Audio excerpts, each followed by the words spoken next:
আর আমি অনুরোধ করে মাদ্রাসা শিক্ষকদেরকে বলবো, আল্লাহর রাস্তে এবার থামেন। আপনাকে কেউ বলে নাই জোর করে একটা বাচ্চাকে হাফেজ বানাতে, সারা দিন পিটিয়ে একটা বাচ্চাকে হাফেজ বানাতে আপনাকে কেউ বলে নাই। আর পরিবারগুলোকে নির্দেশ দিব এবং অনুরোধ করব, আপনার বাচ্চাটা হেফজ পড়তে পারতেছে না, তাও কি বারবার তাকে প্রেসার ক্রিয়েট করছেন, এটার কোনো অর্থ নাই। কখনো এই কাজটা করবেন না। আরে আল্লাহ রাসূল সাল্লাল্লাহু আলাইহি ওয়াসাল্লাম তার উপরে যখন কোরআন মাজিদ নাজিল হয়েছে, কোরআন মাজিদের সূরাগুলো আয়াতগুলো মুখস্থ রাখার জন্য বারবার চেষ্টা করতেন, বারবার পড়তেন। আল্লাহ পাক জানিয়ে দিলেন সূরা কিয়ামার আয়াত নাজিল করে, লা তুহাদ্দিক বিহি লিসানাকা লিতাআজালা বিহি ইন্না আলাইনা জামাআহু ওয়া কুরআনা।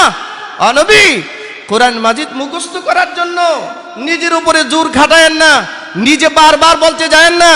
আপনি কথা মনে করবেন না যে বারবার বললেই মনে হয় আপনার মুখস্থ হয়ে যাবে আর মুখস্থ থেকে যাবে না। আমার কালাম ইচ্ছা করে বারবার পরে কেউ মুখস্থ রাখতে পারে না। ইন্না আলাইনা জামাআহু ওয়া কুরআনা, আপনার কলিজার ভিতরে দিলের মধ্যে কোরআন জমা করা এটা আমার দায়িত্ব, আমার। একটা বাচ্চা যদি হাফেজ কোরআন হতে পারে, এটা তো তার সৌভাগ্য এবং তার পুরো গোষ্ঠীর সৌভাগ্য, এটা পুরা রাষ্ট্রের সৌভাগ্য, ঠিক কিনা? যদি আল্লাহ দয়া করে কোরআনুল কারীম তার দিলের মধ্যে দিয়ে দেয়। কিন্তু একটা বাচ্চাকে প্রেসার করে, পিটি, জন্মের মতো আঘাত করে, নির্যাতন করে, পায়ের শিকল দিয়া বেঁধে তারপরে আপনি তাকে কোরআন শিক্ষা দিবেন, এই জাতীয় শিক্ষার কোনো গ্রহণযোগ্যতা শরীয়তে ইসলামে নাই, কোনো গ্রহণযোগ্যতা নেই। আমাদের দেশের প্রতিষ্ঠানগুলোতে বাচ্চারা যেতে কান্না করে, কেন কান্না করবে কেন?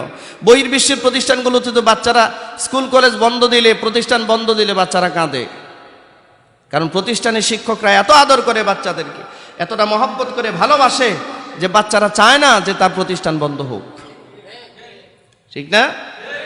আমাদের শিক্ষা ব্যবস্থাটা এরকম একটা সুন্দর পরিবেশ ফিরিয়ে আনতে হবে। সমস্ত